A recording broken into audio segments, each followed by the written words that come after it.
how irritated I was by Tom Schwartz's new girlfriend, this Kiana person.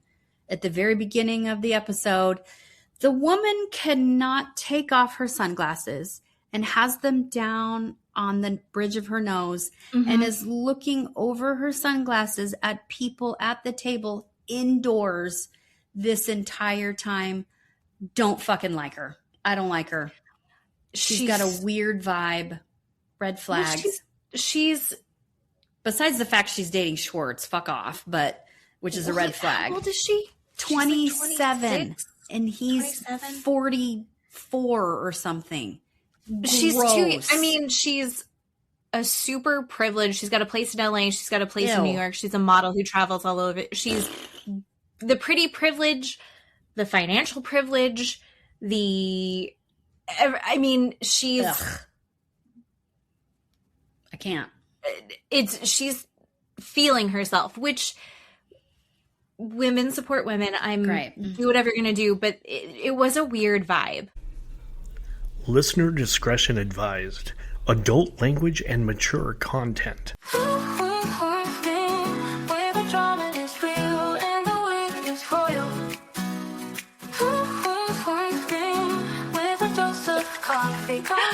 Welcome back, everybody. It is Two Fiends, One Screen. I need to say something other than welcome back. At some point, I'll think of something like, hi, guys. We missed you. Just chat GPT intro or something. Oh, I'm done. I'm so mad at AI. Okay. Aren't we all? So I was just telling Keeley that I just started my period. I'm on day 1 and I wasn't expecting it, so I'm in a really bad mood. Sorry. And I am happy all of this is on camera. This is fucking wonderful. Keeley is feeling light and bright and just like you're glowing. My light's washing me out. I'm bloated. I'm pretty sure I'm wearing the same thing I wore last week. Didn't curl my hair. You look beautiful. Stop it. I can see your boobs and everything. Well, I can't hide them because they're too big right now. It's lovely. I'm having a hard time. And we have a lot of stuff to talk about. And I'm going to be honest, the bright shining point for me is Boat Show. I love Boat Show and Rhode Island. Rhode Island. But I also kind of feel like some of these shows are just becoming such downers that it's like Keeley and I both had a lot of metaphysical, spiritual stuff happening last week. I had a sound bath and Reiki from my stepmom who's a practitioner and she's awesome, and it was the first time I've ever done that, and it was good. It was very good. It was positive. Super good. Yes. Very positive, but also I did feel like I was being hypnotized where like kind of the lines between like where my mind and body connect were all wiggly. Yeah. And then you had a really amazing tarot reading. Yes. Fun fact, Keeley keeps getting accidentally read her tarot. I mean, she's going in and asking them to do it. And then after she asks them for it, they're like, P.S. I'm blind. Yes. All of your tarot readers are blind, even though it's random situations. That's very true. But I feel it makes me feel more connected to the reading, I guess, because, it's all feeling energies and not necessarily this last one, she literally couldn't see the cards, and I'm reading the cards to her and she's telling me, based on what she can feel, what the card means for me specifically. And, I appreciate that. Maybe more than if someone who had the ability of sight, right? And they're staring at me. I don't know. It was really great. Ooh, looping it back. I actually read a really interesting article about how palm readers and AI are very similar in that they're not like able to conjure things. They're just reflecting yourself back at you. Yeah. Which I thought was an interesting concept. Right. I don't remember where that article was. Might have been the Washington Post. Doesn't matter. So let's talk about what was the point of that? I don't know. Maybe just our week. We had a good week. Just our week? A good week? I don't know. Yeah. Oh, the energies. We're like, energy Right. is flowing, like everything is energy. And I feel like we're going to end on the reunion of the Real Housewives. We're also going to chat about the Valley. And I feel like, am I inviting negative energy into my life by watching these shows? At least the Valley, I feel very dark. Yeah. Watching it and afterwards, like I feel like I need to cleanse myself and watch Yes. a Disney movie or something, some cartoon. Oh, that's a good idea. Or go outside and breathe the air and touch the grass and try and recenter myself because it's just so awful. The Valley is awful. It's awful. I have been doing a thing where like when I'm getting, it's like I need to go touch grass. I literally go outside and I've gotten rid of the grass in my front yard and I have sunshine mimosa and right now it's all going to seed. So I'm trying to pick out all the seeds so I look like an insane person because I'm just like feeling through the grass and grabbing all the little seeds so I can try and sprout them in my atrium to then like, I don't know, maybe I'll give them as gifts or I'll plant them in some of the emptier parts of my lawn. I'm literally doing that though. And one of the reasons I've had to touch grass, I need to circle back to last week when I told you about Tyler Catastrophe.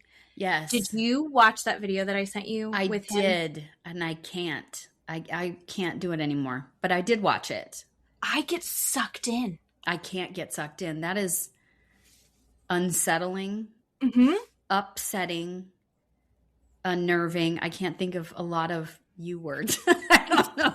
It's this thing where you're going, is this a mental illness? Correct. Or is this like a facade? Yes. But it seems like, are they delusional? Right. Or are they just an asshole? Like, are you just being a dick? Are you just a conceited dick? Yeah, that's I beyond don't know. confidence. That's we've jumped overboard Into something else. Yeah. And my energy doesn't appreciate it. See, I watch it it and makes I'm like, my energy upset. I go, was I doing that? Do I do this? I hope I don't do this. You don't do that. I do it with a sense of humor behind it. I don't know. It fascinates me. But also, as you can tell, I did not get off of social media. What I have done is I have put 30-minute time limits in the settings of all of them. Perfect. That's a win for me. Win for everybody. I'm so happy. Win for everyone. Yes. Because Matt was like, oh, I like, kind of like our end of the night, like we'll do like the scroll. Because my scroll is usually pretty funny. You sent me a Caleb video. I did. I love Caleb Heron. Yes. Love him. But like it's a lot of him. It's a lot of funny cat videos. It's a lot of people building turtle structures in their backyard or tortoise. Some turtles. I don't know. But anyway, so I'm not totally off. Good. But let's talk about let's kind of get light so then we have the energy in us to then go get dark at the end. How's that sound? Speaking of totally off, do you want to go to Boat Show first? I love Boat Show. I love Boat Show. All of the men are annoying me, other than Captain Jason. Oh boy, howdy. I don't know this girl Barbie. That's the new Stu. Don't know her, but her and Ellie, I want to throw overboard. I mean, one Ellie is tough enough. Two Ellies, I don't know. Barbie's hard. Ellie, I hated Ellie. Ellie, I did not like. Then she came in, I was like, she was a super hard worker, though. She was drama. She was, like, obnoxious as shit. And she was always, like, in a Playboy bunny outfit for some reason. But I was like, oh, maybe she's going to come in and be, like, a really hard worker, and that's going to be her focus, and it's going to win me over. That has not happened. She is doing the exact same thing. There's no personal growth. If anything, she's sliding backwards into this weird joie obsession that is uncomfortable. And she's like, some of the stuff she has said is true, but she's also taking it and putting into a context that makes it no longer the same thing. Like what she's saying about, oh, they were talking about Alicia and they're trying to, and you're like, she's just stirring shit or making, and she's like, yeah, it looks like Jenna and Joao were cuddling. And it was like, yeah, it wasn't. They weren't. We weren't. We saw that as viewers. Mm-hmm. They weren't. She's trying to cause drama, and that's obnoxious. Barbie did, on her season, she was with, I want to say it right, Fraser. Not Frasier. Yes. Fraser, right? Yes. Okay, so Fraser. That's a man, right? Mm-hmm. Oh, yes. He was a chief stew, and I really like him, but I do think he's a newer chief stew that's run into issues. One of the issues was Barbie. Barbie works her fucking ass off, but she does get like a little bit testy. I think Fraser was unfair to her. Okay. I think that their working styles are too different. Okay. I also think they're maybe a little bit too similar. It was a real bummer that she left when she did. And I felt like they were being unfair to her. But also she is that energy. She's a boss bitch, but she's also going to come in, and if you stick her in laundry the whole time, she's just going to do it. And she's going to get her work done, and it's going to get done really, really well. And I really respect that about her. And we saw her out and about with everybody, and I think she has that energy like Alicia, where she's like, let's just have a good time. And she'll end up the center of everything. Yes. But unlike Alicia, I think she's slightly more mature. Oh, God. Because she's not going to get jealous and pissy when the attention isn't on her. Like Alicia would be like texting Eddie and being like, which everyone gets jealous and texts Eddie. Why is that a thing? Come on, ladies. He's got love Eddie annoying me with all of his big feelings about these non-relationships that he hasn't had, that he's made up in his mind. Yeah. But like, he's got a weird head. I don't like his haircut. I don't like his mustache. Yeah. If he didn't have this accent, they wouldn't find him as attractive. Yeah, I agree. I think he's a good person. I think he has some maturing to do. But why are we putting him on this pedestal? Yeah. Just to knock him down immediately and being like, oh yeah, like the accent is, and the muscles are kind of covering up, and the puppy dog, it's the golden retriever energy, covers up like the other stuff. Anyway, so I like Barbie. I think that Barbie saying that she's going in with the intention of like getting along with her chief stew. Mm-hmm. I really hope that she can like not fall under Ellie's influence too much, but I don't know that if she can. And I can't blame her for that either. Daisy's a queen. I love Daisy. The shrimp fight. Yes. That exploded. Where she took the shrimp out of Daisy's hands as Daisy was trying to put them on the shrimp cocktail. Yeah. Where was the cocktail sauce? And I don't want to stick up for Ellie, but I didn't see it as Daisy expressed it, that she just ripped it out of her hands, and I didn't see that. She did. I did. That's exactly how I interpreted it. Oh, okay. I didn't. But I'm also. I didn't interpret it like that. However, it's hard not to with Ellie. Correct. If it was somebody else, maybe Daisy wouldn't have felt like that. Yeah. Do you see what I mean? Like, 100%. The person affects how you see the situation. Mm-hmm. And I'm not saying that Daisy was necessarily wrong. That's what she felt. And that's okay to have that feeling. But I didn't see it that way. And I've watched it a couple of times. So I didn't like it. And then when Ellie was like, I need you to go talk to her. To Ben. And then Ben was like, so what's going on? Like, explain to me what's going on here. And Daisy was pissed off about it. And he was like, okay. And then he comes back and Ellie's like, so did you have a conversation with her? Did you talk to her about this? And I was like, excuse me? Yeah. I don't know. I didn't like that. It's like she's trying to establish herself above, and this isn't the first time that she's done that. And last season I think she might have been a chief stew or a second stew, and there was somebody underneath her, and she like hammered that into them that she was above them and Okay. she outragged them and they couldn't talk to her like that. And it was like a whole fucking thing. Yeah. So I'm not a fan of Ellie. I'm hoping Barbie is like can rise above because I really liked Barbie. Okay. So we'll see. Jenna is falling apart. Falling apart. I hate to laugh, but she's falling apart. Sitting there at the table on their little night off, just, oh God, yeah. Glaring at Barbie and staring at them and having resting bitch face at her. I just, holy moly. She is young too, though, right? Yeah. Isn't Jenna young? So yeah, her immaturity is coming out. So hard. So badly. hard. Yeah. Yeah. Why did she text Eddie while getting what she wanted from Ben after breaking up with Eddie? Right. Not even breaking up. Just putting the brakes on everything with Eddie and then being like, she needs a lot of attention. She's feeling very insecure. Yes. And she's going to look, there's so many lessons she's going to learn.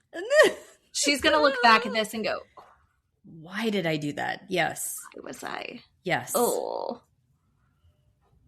She's not the worst that we've seen on this show. I'm still Team Jenna. I still like her. I feel her struggle, right? I didn't like that she texted Eddie. But also in the preview for next week, she gets back in bed with Ben. Like, what? Well, what are we Ben, doing? I wish she wasn't so into Ben. Ben's such a creep. Sorry. I know. And then he's like, we're just going to be friends. And then she gets all upset about that. Which I guess he has a right to do, but also it seems like, I don't know. The drama of this 40-something-year-old man. Yeah, for sure. Is so irritating to me. Yeah. He's going down. He's like, to match them. Yeah. He should have learned all these lessons by now. Yeah. No, I get that. I get it. So, also another queen. I love Batul. Oh my God, Batul. She's amazing. I love her so much.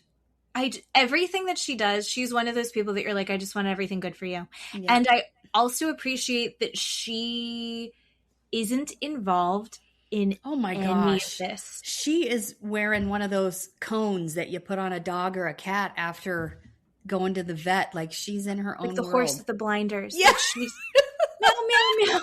Meow, meow, meow. I just... Yes. And she did so good. She was like, am I better than everyone? And I was like, yes, you are. You're so good. I think in everybody, she's just so genuine. And she, in a previous episode, had talked about, she from Turkey? I remember. But she was talking about how, like, the society that she grew up in was very repressed. Oh, yes. Yeah. And a lot of patriarchy and like the tolerance for like homosexuality and things like that. And she's like, no, I've educated myself and now I can see that and I've learned all of this. And it's like, see, anybody can learn these things. Anybody can grow. And even when like you've been completely deeply immersed in this totally different structure, I love that she's like pursuing happiness and I want everything good for her. I love Batul. I do too. And I love the family that they had on the boat. That was a good charter. Good charter. I love that. I love the idea of like the kids going like, you sacrificed everything for us, so we're going to do this for you. Mm-hmm. I don't think that my kids are going to do that for me. I'm not sacrificing enough. Oh my God. And I don't feel like it. So no chartered boat in my future is what we're at. Well, but anyway, okay.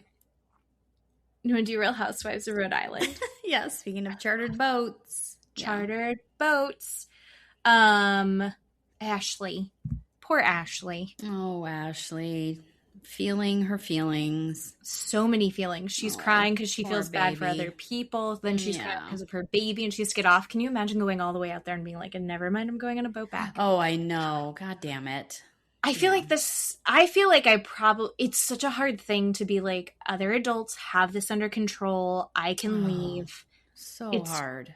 So hard to find the time as a mom of young kids to go do those things. And you can really see that she's social with her kids. Like, she is doing stuff with her kids that are there. Like, she doesn't get like adult hangout time very often. I think this show is what's really fueling that for her.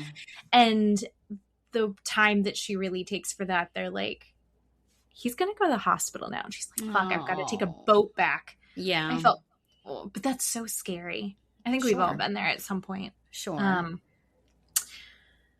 But yeah, the Ashley Rosie thing. Oh, Kelsey and Rosie. Kelsey and Rosalie thing. I think they're very similar. Yes. And I don't remember, someone said it, they just both have what the other one wants, kind of. I can see that. Like, Kelsey's like, I don't really want to have kids. I just kind of want to go be free and do fun things, but I love you and we'll get married and like we'll see. Yeah. And then like if their lives had been swapped, they'd both be like perfectly happy and probably best friends. Well, they were doing so good with the water slide and making the butlers take off of their clothes and oh my god. Yeah.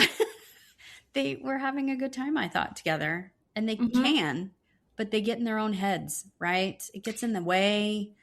I don't know if it's trying to make the group feel one way or another, right? Pick me over her. I don't get it, but I guess it's going to be explosive next episode or something. I don't know. For whatever confused. reason, I'm so confused. We're all confused. I still think that Kelsey's comment going back an episode at the dinner where she was like, this is the first time I've heard you actually say backhanded. That was shitty. I don't know why we're pretending that it not right, but I don't know why they're pretending that it wasn't. But then we also, it seemed like she genuinely was like, hey, let's get along. And Rosie every time is so quick to forgive. Oh God, yeah. And go, yeah, I want to have a good time. Yeah, let's do it. Like, let's move forward. And she does, like, immediately drops it and goes, in good faith, let's do this. And then they had so much fun with the butlers. And Liz being like, I am not here to flirt with a 22-year-old butler. I'm going to go lay down and watch TikTok. Yep. And I 100% got Liz in that moment. I see you. It's like, why are we flirting with them? Why is this the thing that we're doing? Kelsey can, but like, I get that. Kelsey doesn't have a plan with those guys either. It was a lot of energy in a weird direction for me. What did you think about the walk that Alicia did with Joellen? Oh, I loved it. Oh my gosh. In tears. Just, I had forgotten. We didn't talk about it last week, but I had forgotten about Joellen talking about her mother and the things she's gone through growing up. Oh my God. Right? If you don't like Joellen, you should like her. If you liked her before, you're just going to die on a hill for her. Her talking about her struggle and her mother committing her to these mental institutions multiple times. And I'm sorry, but her mother is a shitty person. I'm so sorry. Terrible person. Well, that was for Joellen to have her mother in her life around her children, she needs some sort of award or trophy or something. Like, that is hard shit to get over. Get over and let this person be around your children. My God, I love her. I don't know how she's there. I don't think she really is. I think that we are going to see more about it later on. I'm very confused at that, especially when those places that she sent her daughter, those are like, Paris Hilton has talked about those. Yes. Because she got sent to those. Kids died in those camps. Yep. Like, yes. These places were fucked up. And it's like the kids that really did need that help. There were a lot of kids that were sent there that just had parents that didn't know what to do and kind of checked out because they could throw money at a problem. Yes. And then there were also a lot of kids that needed genuine help, and they were not getting any help in those situations. No, they would lose patients, lose them, and find them dead somewhere in another corridor at the other end of the hospital, and nobody said boo. Like, unbelievable. Unbelievable. Oh, so awful. Wow. And then the only thing that I love Jo Ellen. I think we're both on the same page. I think she's beautiful. I think she's incredible. I 100% back her on fighting Brian for everything he has. Yeah. She's like, I'm not coming after you, Rula. Brian. Because Brian's the one that deserves it. Yeah. And I think she has every right to do that. Yeah. And then I think Alicia was talking about kind of what it was like when her dad abandoned the family and how awful that was and how scary and hard that was. And then why maybe why she won't get married. Yes. No, I think you're right. I totally understood that. Mm-hmm. I understand that now. Yes. It makes a lot of sense. Like I don't think it's about the prenup. I think a lot of this has to deal with that family structure. Yes. But also like there's so many layers of like why she's in the position that she's in. And like just because it's so easy when you watch these to go like, oh my God, leave him. Or you need to just go do this. Or the answer is XYZ. Like we said the same thing about Rula. Like you can't just tell her to leave her husband. We don't know why she's staying and we have to just respect. You can go like, here's information, and like if you don't, we support you, whatever you decide. And then you really have to be supportive in there and accessible because we don't know. You never have the full story. Yeah. And my heart broke for her. I watched the after show and they were talking about where Liz was like, you were never homeless. Oh, I know.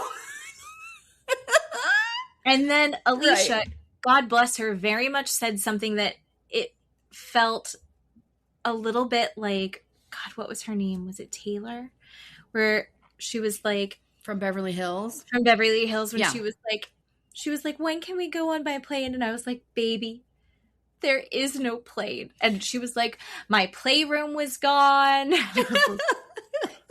I get it was all very traumatic, but I also a little bit get Liz. And Liz is like, yeah, no, I still feel that way.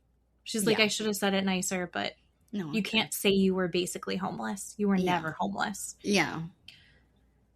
It's also kind of semantics. Like her whole world and stability fell apart. So but also I'm gonna say something, don't get mad. Me? But I think that's another reason why Alicia likes dolls so much.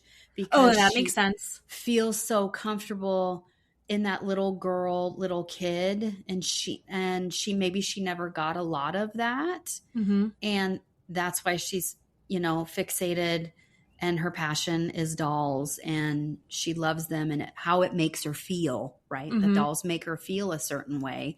And I think that probably goes back to her childhood too, being unstable and not having that regular, maybe she didn't get that all the time when she was a kid. Sure. And now this is her opportunity. She has the means and the time to do that, and she is doing that. That's what I pick up on a little bit. Oh, 100%. Okay, good. Yeah. That wasn't mean to say, was it? No, I don't think that's mean at all. Phew. No, I love Alicia too. I think the doll thing is weird. But also it's like, do whatever you want. I was listening to another podcast, actually. Do you ever listen to Natasha Leggero and Moshe Kasher? They have a podcast called Endless Honeymoon. They're both comedians. Maybe, yes. You would love Natasha if you don't already know who she is. No, I know who she is, and I think I've heard a couple of them, yes. And they take like relationship advice. They do like relationship advice, which I think is really fun. And they had one today, and I totally disagreed with Natasha, and I very rarely do. But the question was about a couple, I think they were both 28. And the girlfriend The boyfriend's like, is this something that's like a red flag? Should I bring it up? Should I feel weird about it? And the girlfriend sleeps with like a security blanket. Okay. It's not the same one that she had since she was little, but she'll sleep with them and then replace them. But she's always sleeps with a security blanket. Okay. And Natasha was like, get out. That's weird. She needs therapy. Oh. And my feeling was, I disagree. I was like, who gives a shit? I disagree. Is it like stinky? Then have a problem, but she's replacing them. Right? I have to have a blanket on me when I sit on the couch at all times. It can be 150 degrees. I have to have a blanket. When we go to the movies, I have to have a blanket. I have to have something on my lap when I do that. And then my husband has to have a pillow on his lap. And I have to have a third or fourth pillow in bed to hold. Like, I don't have a specific pillow, but I have a pillow that is a hold pillow. Like, is that stuff weird? I don't think so. Like, I didn't think it was that way. Some people, yeah. I mean, I don't think that's a common thing. I don't think at 28 having a security blanket still is normal, but I also think it's harmless. No, agree. Agree. Some people have to rub their feet together a lot before they fall asleep. Yeah. She just has to baby pillow, like a airplane size pillow, you know, like a small pillow growing up as a kid. And my grandmother sewed me a red pillowcase to go over it. And so I had my red pillow everywhere. That was my security blanket that I carried around. And I literally had that up until I had Bailey, my daughter. And then I gave her the red pillow. Like, and she carried I mean, I had it when I was married and pregnant, and then gave it to my daughter when she was old enough to want to sleep with. I mean, so my husband didn't think it was weird. My ex-husband. I don't think it's weird. I don't think there's a red flag about it. I think it's okay. And like Alicia's dolls, it's weird. And like, there's something going on there, but like, it's harmless. It is. Agree. Yeah. That's kind of, it's like, yeah, it's a thing. It's not a problem. It's not something that needs a solution. Right. Right. In my I agree. opinion. But anyway. I did look up that mansion while you're trying to look it up. I did give it a goog. It is super interesting. Oh, the yeah? history of that mansion.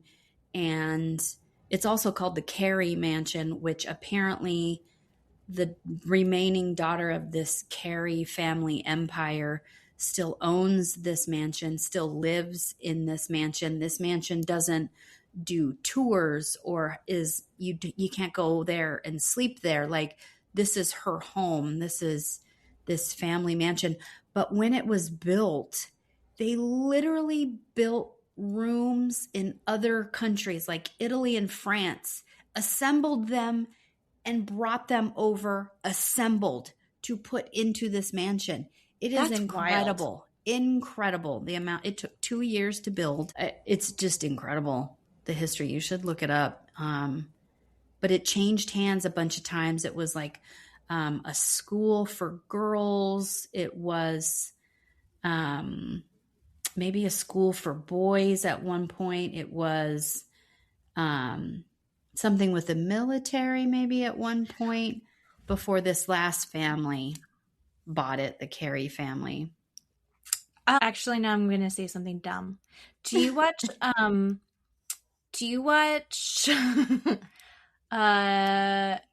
show The Gilded Age? Yes, I love that show. Is that the new port that they go to? Yes. That makes sense now.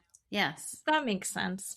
The big thing, by the way, it took me a second. I was like, what is the big thing that happens at the end of the episode? What happened? I can't remember.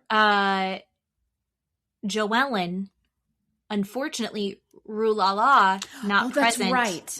She gets the undeniable, it's still happening video. Proof video. Pictures video. Where he's like grabbing the mistress's ass through a window or something. Yes. I wish they would show us the video, but I guess they can't. So I don't know. It doesn't matter. Other than like, I get Joellen has every right to like not clear her name, but like defend her character and all defend of the fact that she said he's cheating on you. Defend that fact. Yeah. And I think Rula knows he's cheating on her, but Rula has decided to stay, and that is her choice. It's her marriage. It's her life. Yeah. But I think the whole point is Joellen defending, I told you he's cheating, and you didn't, I said, no, he hasn't been for a while, or something along those lines. She was like, it's over. And they're already saying like, well, maybe she's going to say that they're like breaking up, but it's going to be, we'll see what happens in the next episode. But I think Joellen has a good heart, and it's like she said, I'm being a girl's girl. Like if I knew something, that is my character to go to you and go, hey, this is what's happening. But Steve and I had a long conversation about that, where, you know, if you, how do I put that? If you didn't know firsthand, how did he ask me the question? It was really interesting. And I had told him, if I didn't know firsthand, then it's not my place to go and say something. But if I know, say the video was sent to me, or I was in the room, right? Like firsthand knowledge. Right. Then I would say something, but I'm not going to say anything if I've had a third or fourth or fifth party come and tell me. Because Keeley works in the courthouse, and that's technically hearsay. Right. I mean, I'm a girl's girl, and I would want the best for my friend or my family or my loved one or what have you. But if I don't have first knowledge of it, I'm not going to say anything. That's how we all should have learned this in high school. What is a credible source? Right. Right. And unless I can be that credible source, I'm not spreading it around. That information. No, I think that makes sense. I had a point. Oh, Matt and I were talking about it as we're watching the show. It does bleed into like the rest of your life. And I was talking about kind of how like Rula has like a right to decide to stay in this marriage, and like, people having to like respect it. Absolutely. But somehow it brought up, what is the show? It was HBO show, and it had the guy that was the writer for Seinfeld, Larry David. Oh, Larry David. Yeah. What is his show called? Larry David. I hate Larry David. I don't like it. And Matt like loves it. We love it over here. Yeah. One episode that he had where his friend is at dinner with a bunch of people and his wife. And he's like, you know what? If you and I ever get divorced, cut everything in half, 50-50. Let's end it as friends. Like I wish you well. I want you to go be happy. Okay. And she goes, the fuck? If you ever try to divorce me, I will ruin your life. I will take everything that you have. I will make sure that you never have a moment's rest. We'll be friends? Fuck off. No, if you're divorcing me, we are enemies, and I'm going to burn everything down. And I was like, and that is what will happen. And like, maybe there's a reason to not get divorced. Matt's like, oh, we know. I know that. And that's not why we're together. No, so I was going to say. But it's a reason we're not breaking up.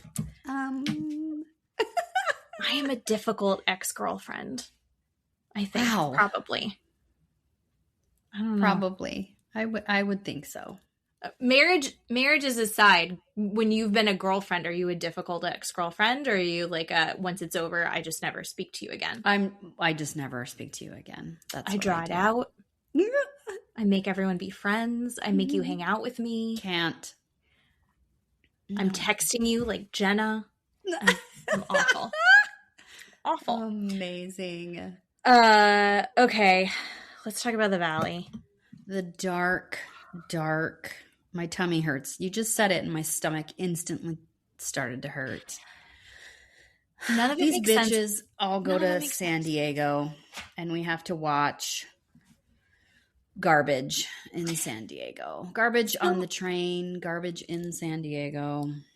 And again, none of the show makes sense. None of these people would be making this effort to hang out in the ways that they're hanging out. People are traveling with their babies to go stay at a house in San Diego. Is that where they went? Yeah. Yes. Sorry, Michelle. Who cares?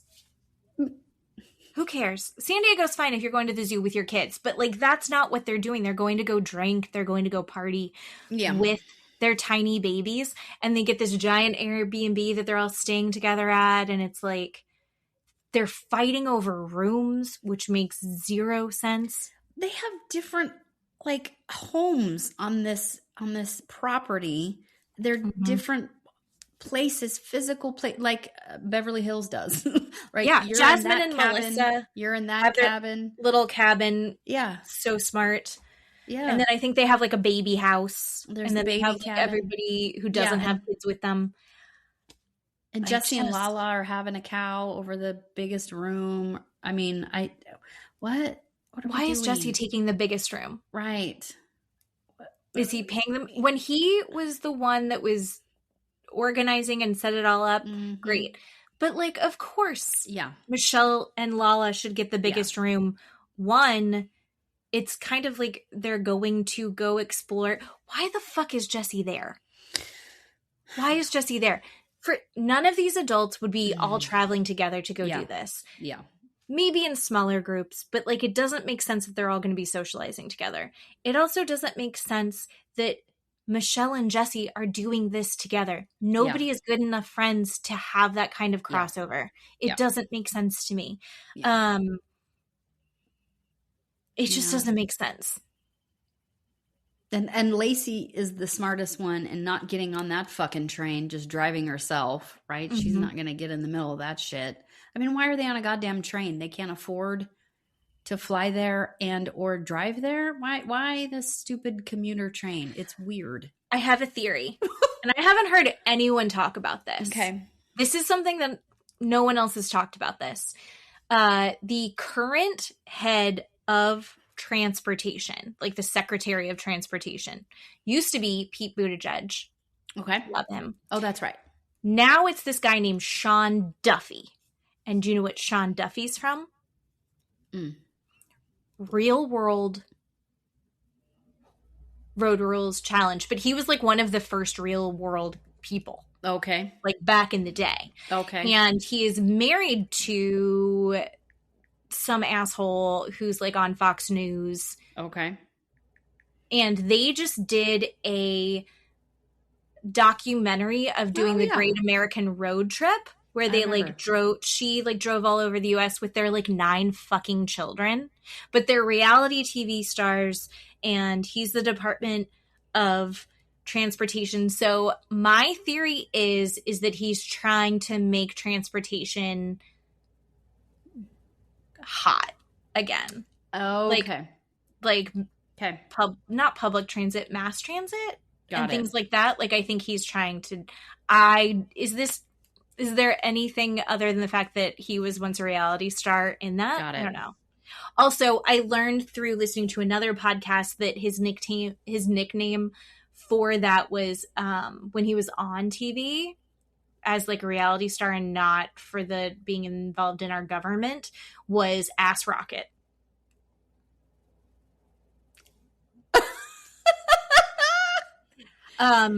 Rocket. Okay. Yeah. So I think that's why that's why they took the train.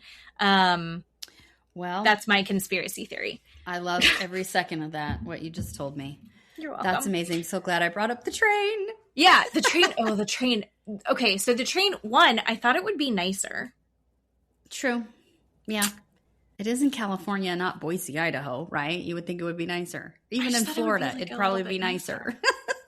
That would be nicer. Well, we have a really nice train that just got built, the Bright Line. I think a bunch of people died because of it, but now we've got that train that takes you from Orlando to Miami in like 4 hours or something. Okay. I mean, on the train, do you want to talk about the just shit show that was. So I'm not covering new ground here, but many people have said that nothing has, like, Danny is a hyper villain now because he's no longer in Jax's shadow. And all we're doing is seeing how truly awful he is. Okay. So he is so watching. Are you saying that he was he probably terrible? I think always he probably been terrible, but we never got to see it? No, I think we were distracted by Jax's bad behavior. Okay. That we weren't noticing it. You know, when like one of your kids is misbehaving really bad. Yeah. And so the other one sneaks off and is doing something. And it's like, but this one is on the walls. Bad that like whatever the other one's doing, you're like, it's not great. It's not great. But you did just say sorry. And like, I'm already too exhausted from lecturing this kid and figuring out a consequence that I'm like, just go to your room. I can't deal with you. Right. And so, and Danny, I fucking was almost not team Danny, but I backed him up. I was like, Danny fucked up, but look, he's trying to make up for it. Like, I believe that people are redeemable. Yes. And instead, he's like, I'm fine. I'm great. And I did a really good job. And why is everyone mean to me? And actually, you know, Janet is the villain. And here's the thing. Janet is obnoxious as fuck. Yep. But she's also, and she's going about things the wrong way. She's fighting the fights that she doesn't need to make herself the queen of and lead the charge in. But she's not wrong. She's being Janet. She's annoying. Right. She's annoying. She's being Janet. Where Danny, there's a difference. There's a huge difference. There's like such an intense like shittiness to him. Yes. And what I have noticed, it was before and I didn't pay attention, but I have noticed when the heat gets put on him, he comes back with, oh, I'm such a good Christian, God-fearing man, with this whole religious stuff. And it bothers me a lot. Like, please go be Christian, love God, love Jesus, go to church, do your thing. I don't care. It doesn't bother me. But he uses that as this weird shield to stand behind. Yeah. And I don't like it. I'm not trusting what I'm hearing and what I'm watching. And he is giving a lot of creed to the fact that you are a bad person. So he watches Nia struggle with the baby. And she's like, I want to eat this sandwich, so I'm going to give you the baby. And he's like, I'm going to go get a coffee. I'm going to get a coffee. He doesn't say, I'm going to go get a coffee. He looks at her and goes, I'm going to get a coffee. Like, why couldn't he take the baby when you go get the coffee? You can hold a baby and get a coffee. The baby attached to her, like in a sling, attached to her chest. She's trying to eat a sandwich. And it's bouncy and all over the place on this train. She can't possibly sit still and have a couple of bites to eat because God only knows the last time she had something to eat. Mm-hmm. And he won't take the baby? No. And bites her head off at the same time? Like what an asshole she is to ask him to do that? Yeah. What am I watching? And then in the same breath, he turns around and is like, why can't we have another kid? We need 5. What? No, sir. Mm-mm. No. And they get there and they brought this nanny or this friend, this babysitters, right? So they can go out and have fun. And he weaponizes and uses the nanny against Nia at the same time. I can see there was frustration there that I almost, if he hadn't been an asshole the entire time, I can be like, I get that moment of being frustrated, but he's like, she's like, put the baby down so I can eat a sandwich. Again, Nia's not allowed to eat for some reason. Apparently, yes. And I think all of us remember how hard it is to eat when you have a child who's climbing all over you. My niece, who is so cute, is so attached to her mom. And I remember we saw them over Christmas, and she, like, I could just see her mom just like, I just want to have a plate where no one's touching me while I'm consuming food. And she's like your own plate. How many times do moms have to eat the leftover of their kids' food because there's no time for them or no food left? Yeah. And you're eating the scraps like a dog. Yeah. And can we also take a step to like the frustration? Again, why this trip is so... These girls' trips happen and they're like, this would never... No one is going on this trip. Yep. This trip is even less likely because... Yeah. Can you imagine trying to deal with the schedule of 2 infants? Nope. Is fucking insane. No. Away from home? Fucking insane. Yep. With other adults, with other people, and like timed out schedules of stuff that we're going to go do. And you're trying to make all of that mesh. But then also Nia's thinking about the amount of things that Nia is having to balance and organize and try and keep everything okay and safe. As she's definitely a people pleaser. For the baby. All of that is for the baby, not for Nia. She's doing it for the baby. She's doing it for Kristen. She's doing it for Kristen's baby. She's doing it for Luke. She's doing it for the group. When are we going to go? We'll wait a little bit and then we will go. Oh, I'm not going to leave until Kristen's ready to leave. Kristen's going through a whole thing right now. She's so empathetic to every single person. Mm-hmm. And she's like asking her husband in that moment, go put the baby down so I can eat something. And he's like, no, what are you doing? Why are you eating? I'm trying to put this. And you're like, you're the dad. Figure it out. You can't go ask her to go. She goes and does it by herself all the time. You can also go do it by yourself. That's part of being a parent. Right. That's part of being a parent. And there's the whole extra level of like, she is the food supply, but that's not what was happening in that moment. And he's so mean to her. And then they get to this like theme park thing. Oh, before you talk about it, can I just say, he sits on the couch confessional and gets pissed off, gets mad and says, we bring this babysitter and you're not having the babysitter do these things. They cut to the babysitter and the babysitter is doing laundry and folding clothes and packing bags. And can I just say, the babysitter is doing the things that Nia doesn't have fucking time to do right now. That have to get done. That have to get done. Yeah. So yeah, the babysitter is actually doing something, you prick. Yeah. When you are you made this baby. You are the father of this baby and it's too much of a put out to go put her down and you can't let your wife eat. And then you scream at your wife, we have the baby, or babysitter, why isn't she doing that? Infuriated me. And then it just continued onto the amusement park. So then tell what happened at the amusement park. Well, he's just in a shit vibe, right? Yep. And I 100% think that it's because he's sober. Oh, sure. I got that. And that's not what this trip is for everyone else. That's not what this trip is. And for Nia, it's like, it's a moment for me to get to be with my husband without kids. And he starts telling her that like the way she's behaving isn't genuine. Yeah, it's performative. What?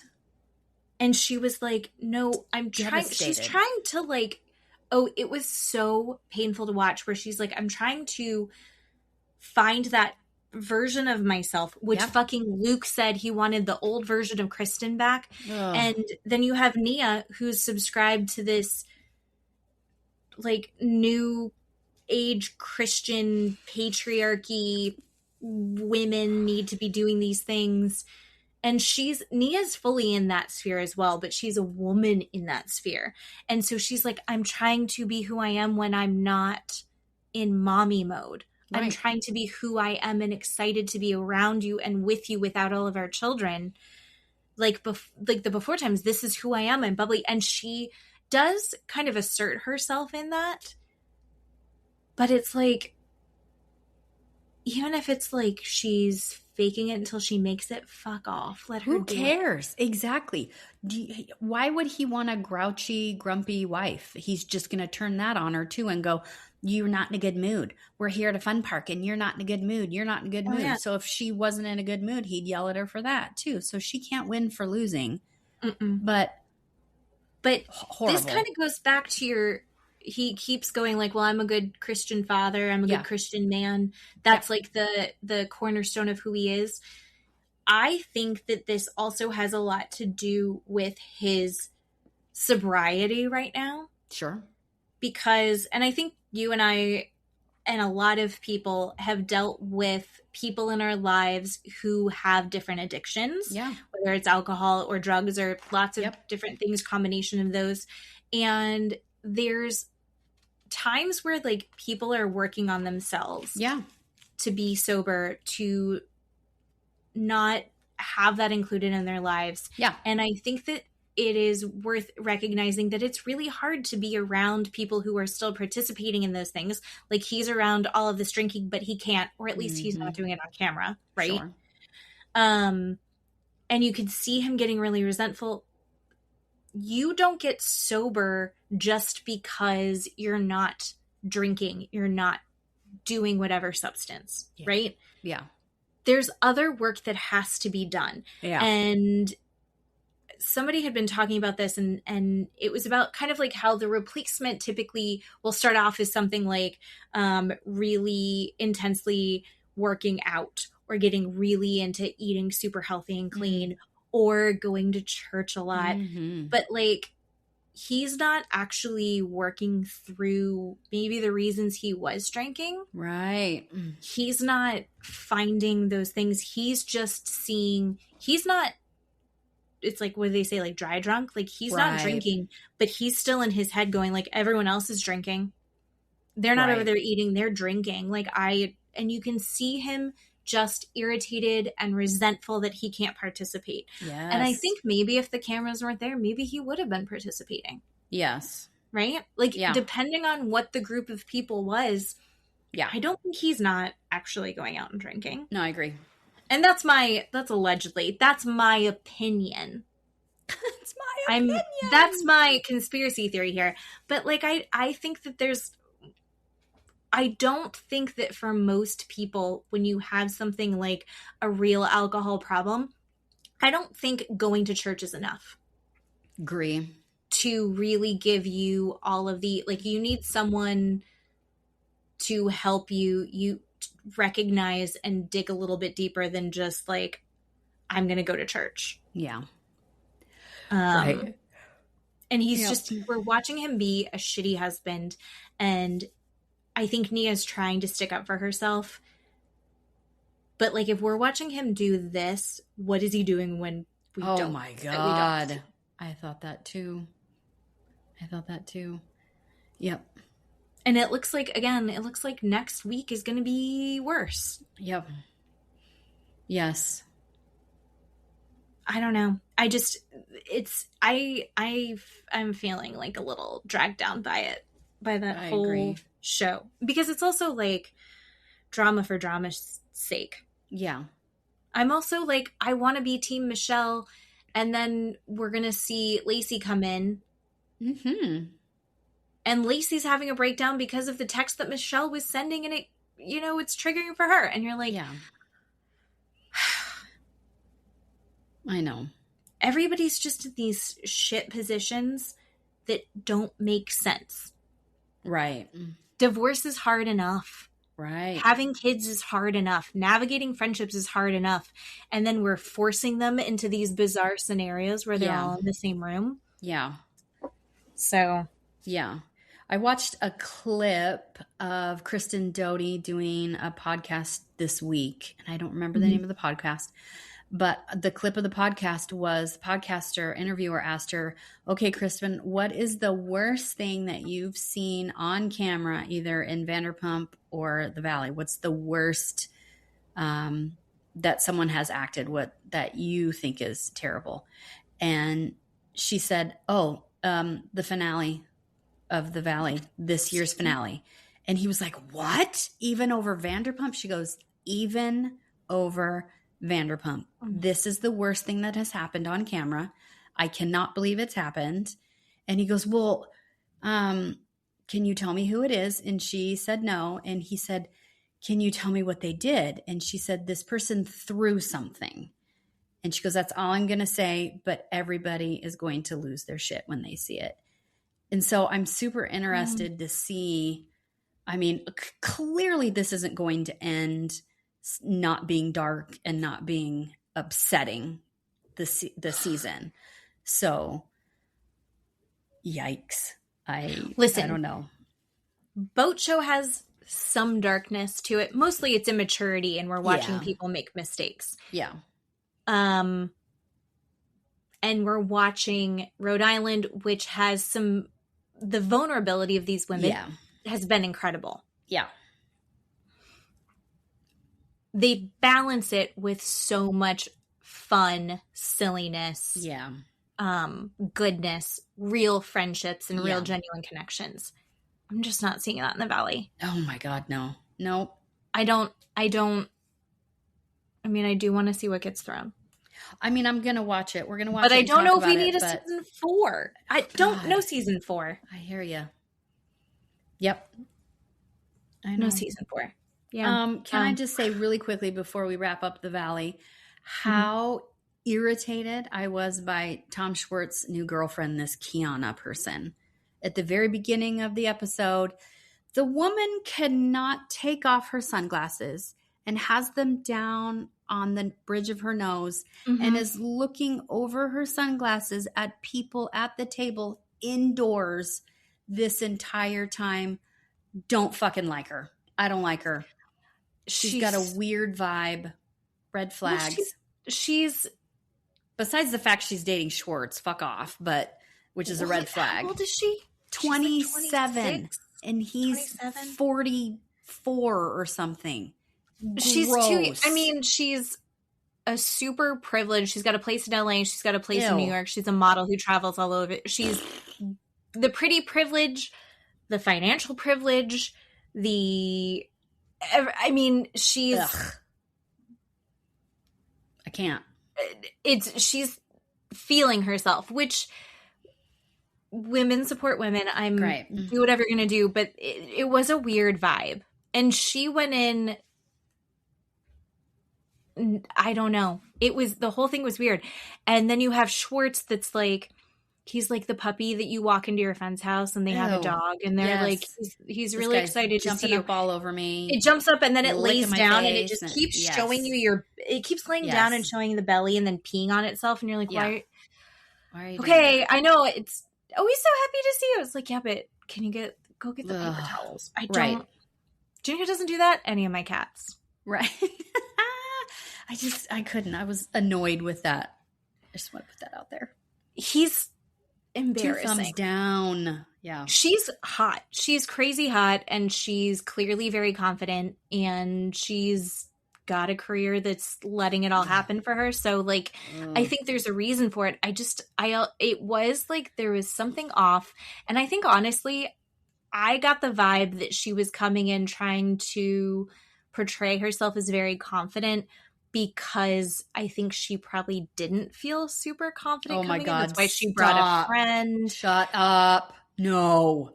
That's the vibe thing. I got. Yeah. I had some empathy for it, but I was also like, she's old enough to know how to enter a room. Yep. And like how to meet friends. Ugh. So I don't know. And I also think that it was weird. I don't like the Schwartz. I don't like oh my God, am I flirting with you? Oh my God, what are we talking about? Oh my God, I'm just so embarrassed. And we were talking and she was asking if I was sleeping with anybody else or if we were just going to be seeing each other or something. And they're like, she did that? And he's like, no, it was me. And you're like, what a weird thing that you're playing. This weird show that you're putting on for everyone. Yeah. Bad. And I'm sorry, I don't think that everybody gets to be cute baby forever. You get to be cute baby for a short amount of time.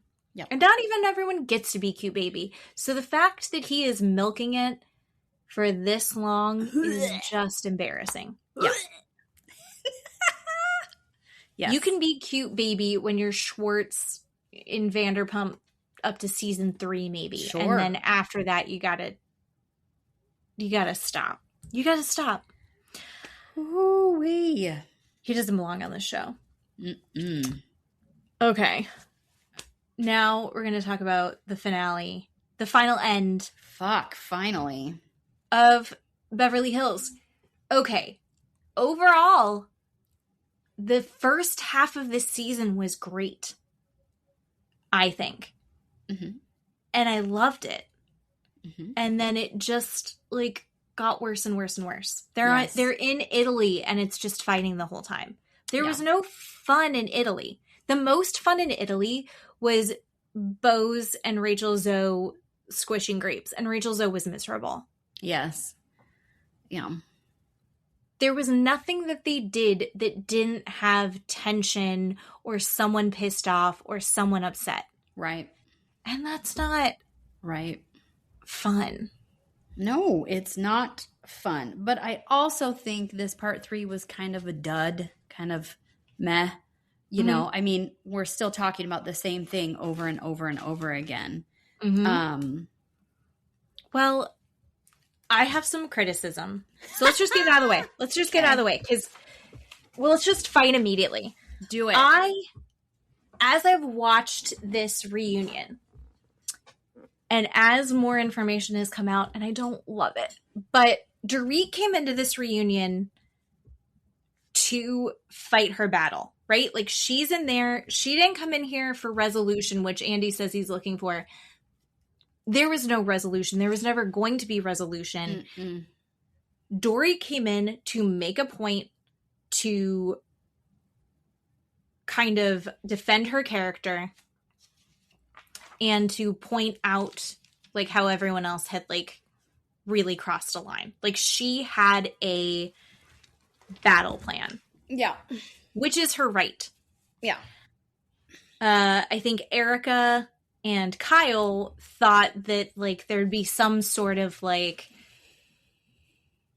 I'm sorry. Maybe we need to take a break, but we're still friends. I think Erika and Kyle thought that Dorit would acquiesce to everything and be like, oh, you're my friends.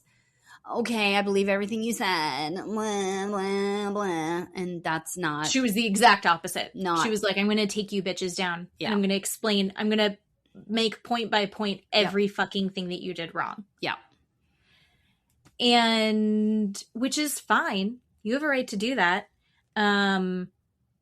Erika, I think, she's like, this is why I'm hurt. I think Erika thought, like, I'm going to say sorry for this. I'm going to say why I'm hurt. You're going to say sorry. And then maybe we can get somewhere good. Erika doesn't mind confrontation, right? Erika's comfortable scrapping it up and then ending up somewhere new.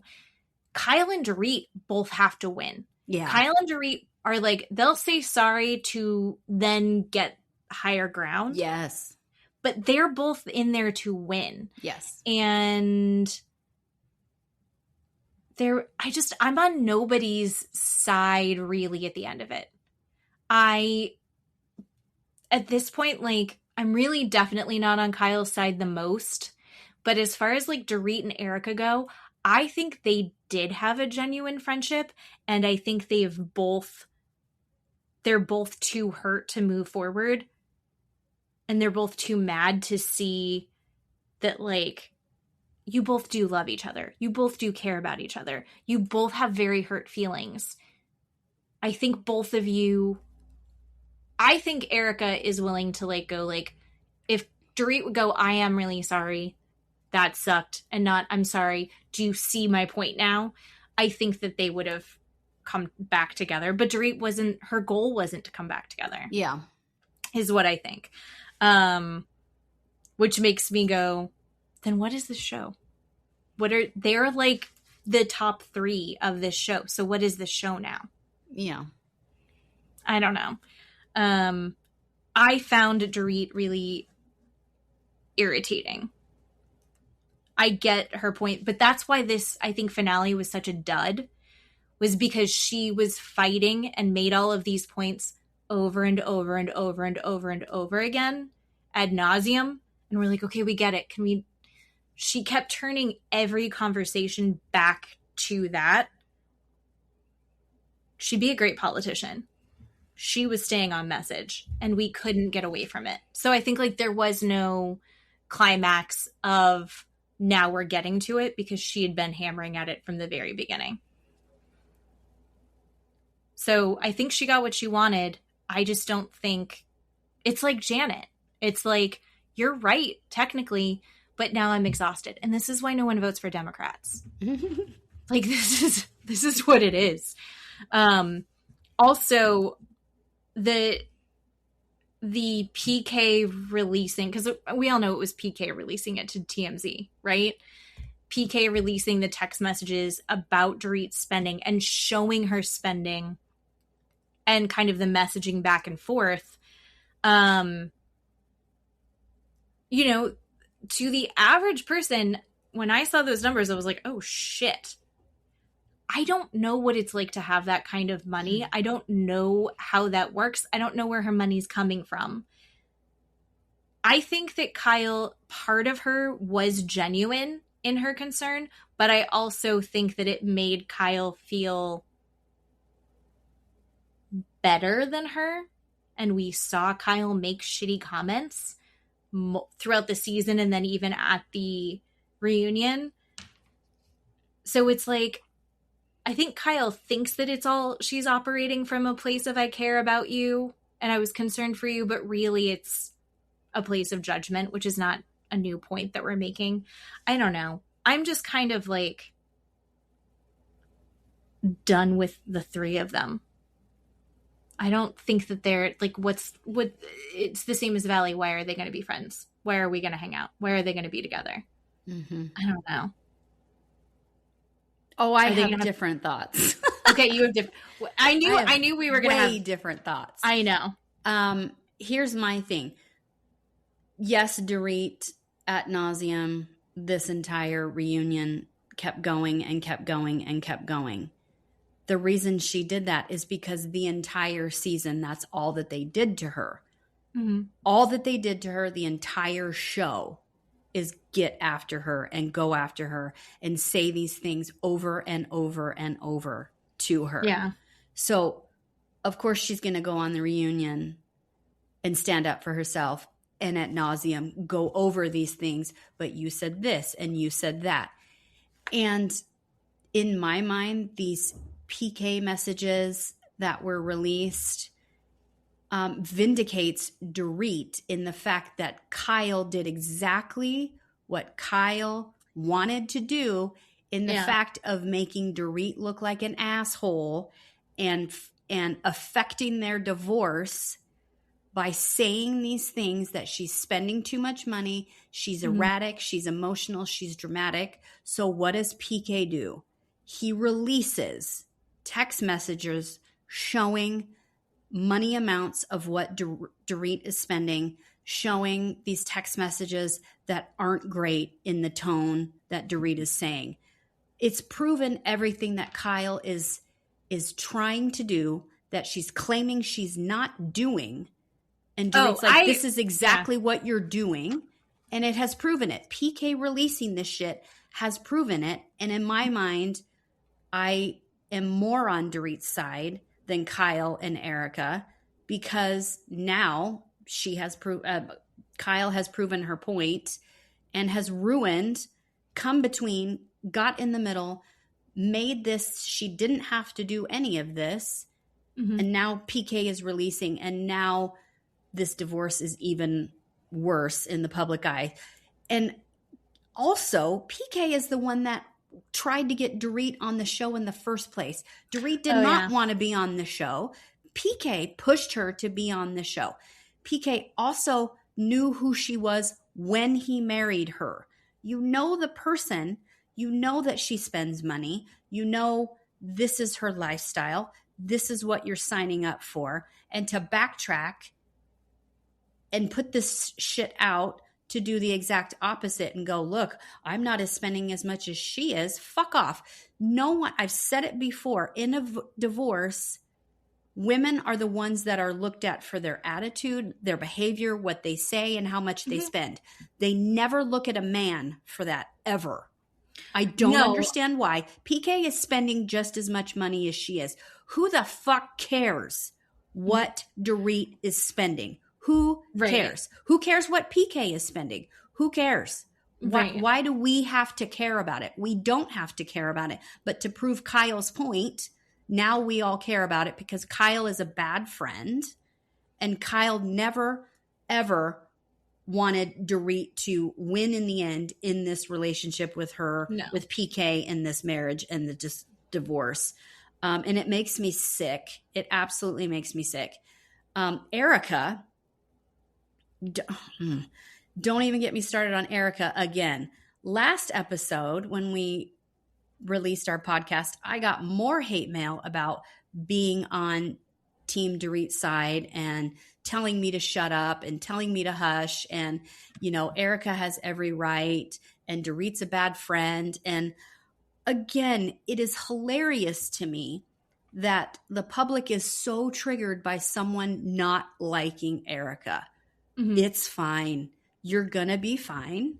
Go get your pillow, go get your security blanket and hug it while you sit on your couch while I say shitty things about Erika, because I'm going to say shitty things about Erika. Erika even screamed at Dorit, "You stole the van and left us there in Italy." I'm so sorry, Erika. We all saw the footage that there are two vans. There are two vans there. And even Lisa Kudrow on Watch What Happens Live, I saw 2 days ago, looked at Andy and goes, "Two black Sprinter vans, dude. You're not going to like it. We all saw it." Mm-hmm. So this whole thing, this shady shit edit of trying to make Dorit look bad is tiring. I'm exhausted. I'm pissed off at it. And people believe Erika? Are you shitting me? Give me a break. I think that if I was in that group, I think that I would feel like, and I'm not saying I'm on Team Erika for this, but I do agree that it's like there's a certain point where it's like Dorit is very focused on what's going on with Dorit. And Dorit's always been that way. And so there's a certain point where it's like, I need a break from the Dorit show. And then I think that because Dorit has so much going on and that everyone's like, we should rally. I say everyone. Bose and Rachel Zoe are like, and even Sutton at the beginning of the season was like, we should really rally around her. And then you do see Kyle and Erika. I think Erika was on her side in the beginning, but Kyle is such a force that at the end, no one's like allowed to be, or it's like annoying, or you're exhausted by it. And I think that I've succumbed to that as well, where I'm like, okay, I think Erika's saying like, I'm going to take a break from the friendship, and that's okay because whatever version of this of you right now is too much. I need to take a break for myself. I think that there is a version of that where Erika is correct and can say like, I need to take a little break. I can't be a good friend for you right now. Like, I don't have the bandwidth. Erika does have a lot of shit on her plate. And I feel like Dorit refuses to recognize that other people have this shit on their plate. And and that just has turned Erika totally off. But it's a double standard when Erika said, when she was going through everything 4 or 5 years ago, you really find out who your friends are when something shitty happens to you. Just go to jail. Just have these things happen to you. You will find out who your real friend is. So when Erika says, I'm taking a break because I don't like this version of Dorit, she's basically saying, I don't want anything to do with you when you're in this shitty part of your life, which is the opposite of what she was trying to prove before when nobody was on her side. And I think it's garbage that Erika is allowed to have this double standard, just like Kyle, and Sutton, right? You're not going to bow down to the altar of Kyle Richards, but that's what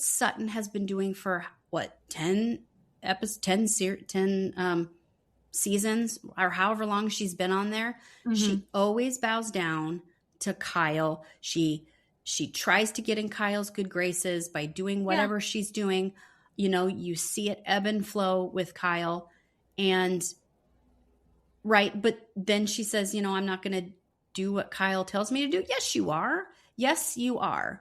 And when Dorit brings up the fact that people are afraid that if they don't bow down to the altar of Kyle, they're going to get kicked off the show. I think that's a real feeling. I think that's a real conversation that they probably all had. Oh, I believe that. Yeah. And another reason why Erika is just right up Kyle's asshole and doing whatever Kyle wants, because she doesn't want to get kicked off the show, because she has no storyline. I think that Erika put it in a way that I see is that there are just a lot of things that she's dealing with that she aligns with Kyle on, not necessarily that she's following Kyle, but she's agreeing with her. I do think that Sutton's falling in line. I think that there's also a part of this where Dorit is on offense right now. She's going through all of this. She's not her best version of herself, which you go, okay, as a friend, I want to support you. You're in this bad place. But she also is very reactive to everybody and everything. She doesn't feel like she went after Amanda. Like, Amanda did walk back. She's like, you didn't verbally assault me, but in that moment I did feel, or accost me, I did feel like you came on very strong. It was very confrontational. I'm not going to say like aggressive or like attacking her, but there was a confrontational vibe that Dorit has had with a lot of people this season. Like, she will very quickly argue with you. She was doing it but she also has it with everyone. It's universal. She's doing it with Bose when Bose is trying to address something with her. And she's like, when Bose was taking Kyle's side and saying, I think Kyle genuinely cares. And she's like, but does she? And the way that she was coming at Bose, if someone talked to me like that, I would be like, oh, I can't. Oh my goodness. I wouldn't be able to handle that. And when she's got this confrontational energy for everything and for everyone, even if you're trying to be on her side, people like Bose, who are newer friends, can ride that wave a little bit better, right? They have the distance for perspective. People like Erika, who have been so close for so long, it stings worse. It feels worse, I think. And is it necessarily fair? No. I think that, again, it's one of these situations where it's like, do you want to be right or do you want to get along? And I think that the headspace that Dorit is in right now is she needs to be right. Her survival depends on her being right and winning right now in her divorce, with her children, with her finances, with everything. She's got to win to move forward, but she's taking that energy everywhere. And I think that as a friend could get exhausting. I totally disagree, because when you go through something like that, I have been through something like that. And Sure. if you and I are friends and you look at me and go, I can't hang out with you, I don't like the way you're talking to me, all of these things that you just laid out that Dorit is doing wrong in the middle of something that you're going through, I would look at you and go, then we're not friends. Then we're not fucking friends. You can't, you can't explain and excuse and say, oh, it's really not fair, but Dorit is this kind of person, and Dorit is this, and Dorit is that, but you shouldn't really do that, and she's going through really hard. You can't have all of that. You can't have it all. Isn't there a place where you go, and I've had conversations like this before with people that I've been close with, where it's like, hey, I'm on your side. You know, like, I think that's maybe the conversation that didn't happen well enough, because Kyle is like, do you remember? And it's like, no, that's not the vibe. But they're sitting there like this. And it's like, no. I'm on your side. Like, you're coming at me, and I think you're mishearing me. And I think Bose did it right. I think that's kind of like where Bose can go, hey, on your team, this is just what I'm seeing. something like, I want to be here for you. This energy is too much. Like, let's reset. And I think Bose was able to reset that energy with Dorit. I don't think Erika is what I'm saying. I think that there's a point where, like, again, Dorit is on and that means Erika's not her friend. I think the exact opposite. Bose and Rachel, because they haven't been friends with Dorit that long, have the opportunity to go, I don't know what's happening here. You and I have not been friends this long for me to know this is actually you or what's happening. So I'm going to take a step back because we haven't been friends that long. Erika has been friends with her for however long and should know these things about her and go, just like you said, Bose did, I'm on your side. I really want to talk to you about this. But they can't do that because they're not actual friends. Just like Erika said, you find out who your friends are when you go through a shitty time. That is so true. I have explained over and over again, when I went through my divorce, everybody, all of my friends left. They all chose him. And that's how that worked. They were never my friends. If they were my friends, they would still be my friends to this day because they know who I am. They know how I talk to you. They know what I'm going to say and what I'm going to argue with you about. And they're still okay being my friend. They're not going to look at me and go, I can't talk to you today because today you disagreed with me. I can't talk to you today because today you bit my head off. I can't talk to you today because of whatever. I think that's crap. I think it's garbage. I think it's an excuse. And you're not my actual friend. That's not fair to do that. I think that there's I think that there should be able to be a timeout called, because there are times where, like, you are, like, revved up, you're going through whatever you're going through and you're revved up and you're not necessarily seeing the energy that you're putting out as, like, I think that, like, she's in this confrontational, shitty, snappy place because she's wounded and she's having to be, like, in this shitty place. But I think it's okay to say, like, hey, I want to be here for you. You can't keep coming after. You can't keep talking to me like that. I'm here for you. Like, you can't keep doing this. And I don't think that there's something wrong with saying, like, I love you. I'm here for you. You don't get to take it out on me. Like, there's like room there to, like, for her to still be fair in the relationship as well. Because there's a certain point where it's like, she's not okay, but also we know Erika's not okay. So then they both get to be bad to each other. And it's like, no, because they both have to be good to each other at the same time. There needs to be grace for, like, I know that you're not in a good place. I know that you're not capable of being your best self right now because you are zero bandwidth. I get that. While also going, like, listen, I can't take XYZ from you right now. Like, I'm here for you, but this is, like, I got to put a boundary in. I think that's totally unfair. Because if I'm going through something, if I'm going through this acrimonious divorce and I'm going through this situation that is really causing me to have anxiety and be overwhelmed and I don't have enough bandwidth, but when I come to you to talk to you and I say, yeah, I'm having a really bad day because X, Y, and Z happened in court, and then I have to stop and go, but I'm going to talk to you. So nice. That's not what I'm saying. How's your day? And I better be careful in what I say, but how are you? How are you? How are you? That's not an equal friendship. No. Fuck off. That's not an equal friendship. That's not. No, it's not. It doesn't work that way. If you are a friend to me, you're going to go, tell me what happened. Sure. And I'm going to tell you what happened. And then I'm either going to say, I need your opinion. I need your advice. I need you to just listen to me.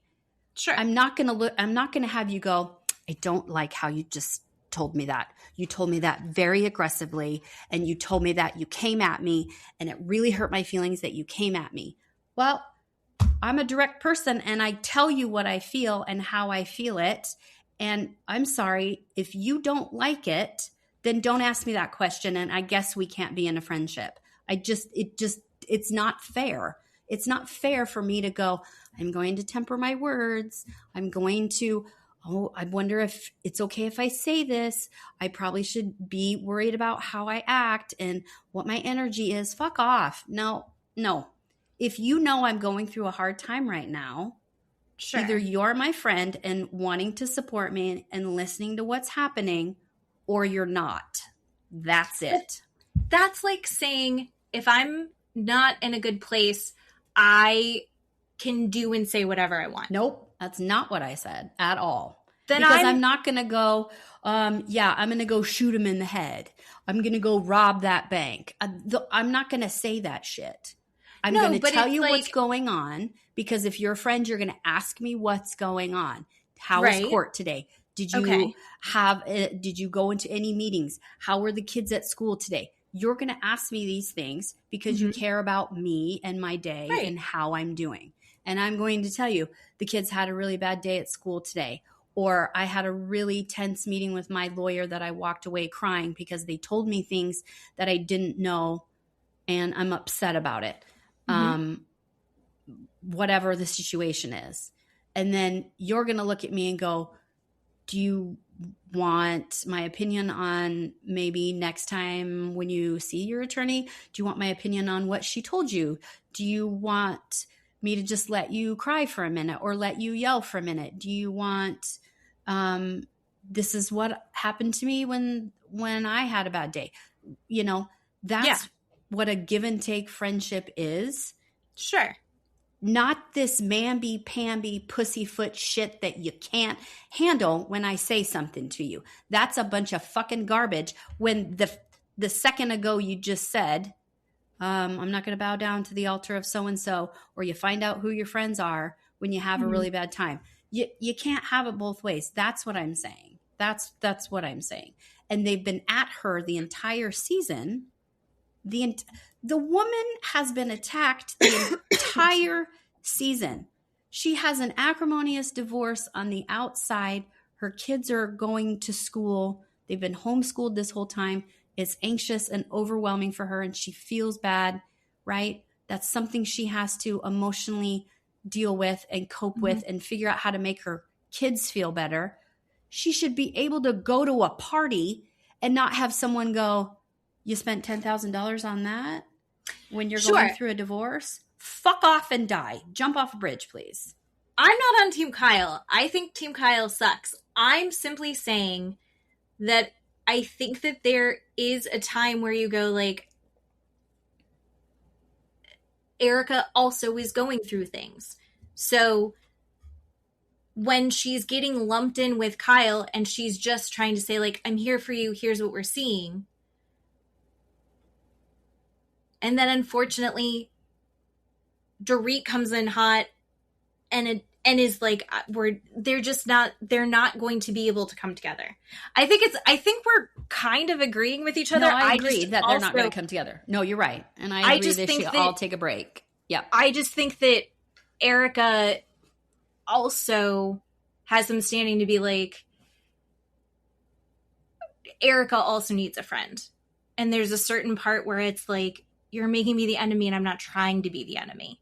But then Erika, the second that you say you're the enemy, she's like, I'll be the fucking enemy, because she's ready to fight. They don't also give Dorit the time to be a friend to Erika and call her and say, I saw this on TMZ or I saw this on the Daily Mail, because anytime they have an interaction with Dorit, it's their name calling or telling her how much money she's spending or what she's doing wrong. I wouldn't call you and be like, oh, I saw this on TMZ. I'm going to be here for you as a friend, when every interaction I have with you is you're judging me and telling me I'm doing something wrong. That's not going to fucking happen.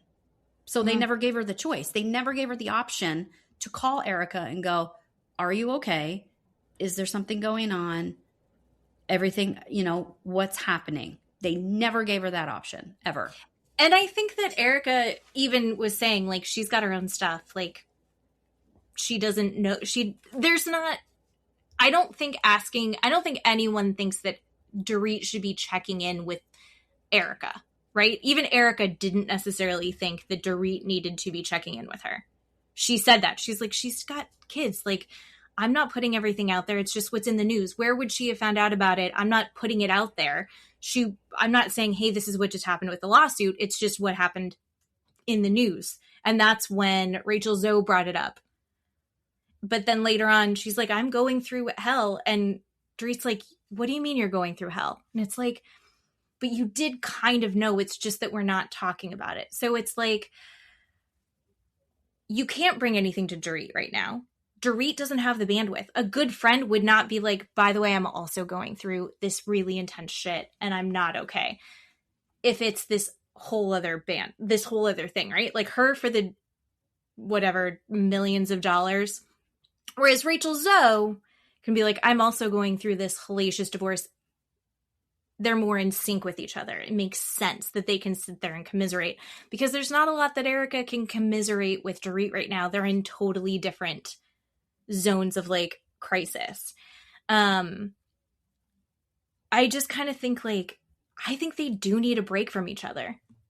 I think hopefully one day they can get to better places just in their lives and maybe come back together and be good friends. I think that they're both in too much crisis right now to be supportive of each other in a real way. Yeah. That's what I think. I think Dorit needs to be supported and there's people who can. And then I think that Erika needs to be supported. Dorit's not one of those people. And Erika, I think, could be, except for that her skin is too thin right now to manage any of Dorit's shit without taking it personally. And that's just where it is. I think Kyle, is it weird that I think it's because of her sisters? I think it's because she was raised by a woman and has had her sisters, and there's always that drama and like this hierarchy there amongst the sisters. And I think Kyle very much lives in that zone of like, she needs to be the top dog. Oh, okay. She puts Kathy down constantly. Okay. Right? Like we watch her do that. That's this whole other dynamic that like, I'm glad that they're sisters and I'm glad that they love each other right now. But like, and Kathy is nuts and it's funny, but also Kathy's the richest. Mm-hmm. Kathy's marriage is great. Mm-hmm. Kathy's daughters are doing great. Kyle's daughters are doing great. But Kyle's in this weird thing with her marriage. I feel like she puts down everyone around her that threatens her. Mm-hmm. Yeah. She's shitting on Kathy left and right. And she does it as a joke. And my mother was like this, where it's like, oh my God, have a sense of humor. Oh my God, look at this idiot. Like, Jen, dumb blonde. And that was me. And I feel like Kyle does that to Kathy. And then she can go, but she's wacky. So I can say that because she really is. And you're like, but that's your sister. Like, can you not act like you're embarrassed by her? Yeah. Right now?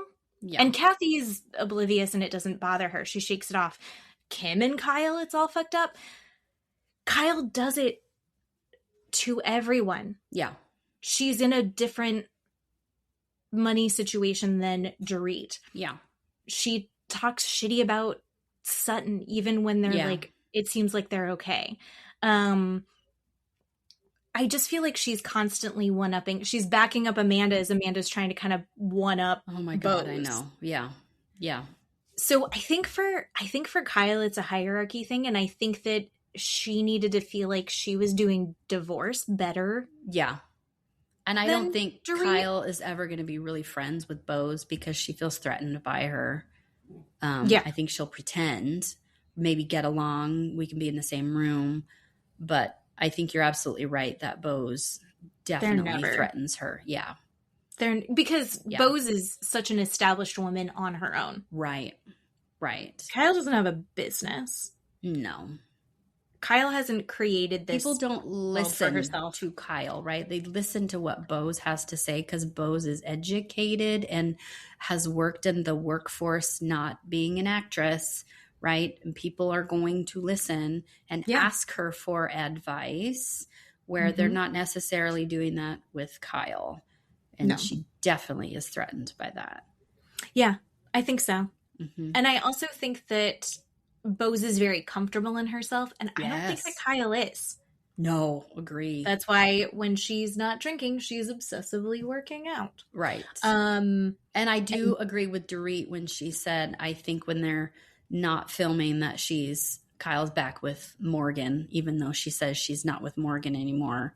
I totally get that vibe that they're still, why would she buy a house in Tennessee where Morgan lives? That makes zero sense. So I think there's other stuff going on. That, right, it's for whatever reason, Queen Kyle can't talk about her relationship, but she forces everybody else to, or judges them for. Yeah, she has to talk about it, what everybody else has going on. Right. And there is definitely the vibe of like, I know that Kyle doesn't choose who's on the show or not, obviously. But I think people that are on the show are the people she feels she can win against. Yeah. Yeah. Oh, yeah. Yes. And I also think did you feel like this last episode was like all about Amanda? Like everything was weird. Like manifestation, the matcha thing. It was like this weird thing where it's like, I feel like Amanda's definitely going to be on the next season. They're trying to push, and they're going to really push her. The friendship between her and Kyle. Yeah, no, I agree. Yeah, that matcha teeny thing was stupid. Yeah.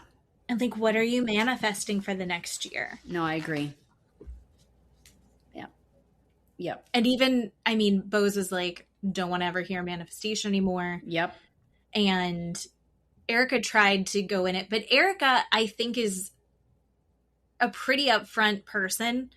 And even she was like rolling her eyes, like, I can't. This is so dumb. She tried to play along, but she was like, this is so fucking dumb. Yeah. I don't know. I agree. What else do I feel like we've... let's see. I was just looking at my notes. Let's see. It was just, there's just a lot of it was so nitpicky at each other that after a while I stopped taking notes. Yeah. Because like I was like, I can't continue, like, I'm just writing down the things that they have as like their points in their head that they want to bring up. Mm-hmm. So I like Sutton when she's nice, but she's weirdly after Erika, and it was such a pain in the ass to watch her. I mean, not Erika, to watch her go after Dorit this year for no reason over and over again. It was very forced and very weird. So that was obnoxious. I'm ready.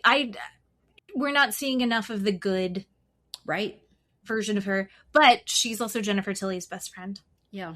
And I need Jennifer Tilly. Yeah. I need Jennifer Tilly. I need Rachel Zoe. I need Bose. Kathy. I want Kathy. I need Kathy. I need Kathy at exactly the level that we have her. Right? Like, I don't want any extra Kathy because it's too much, but yeah, our anchors aren't getting along. And I don't even feel like Kyle and Erika are really good friends close enough. Like, I don't feel like their relationship is established enough to like look like anything other than an alliance. Sure. You know? Yeah. We didn't see them really doing much together. Right. This season other than dealing with Dorit. Right. So I want my reality shows to be slightly believable. If the whole thing is contrived, I need there to be a competition. I'm so excited about Love Island. Oh my God, right? So at least we have that coming for us. We do have that coming. That'll be too much. So happy. But I'm excited about Love Island.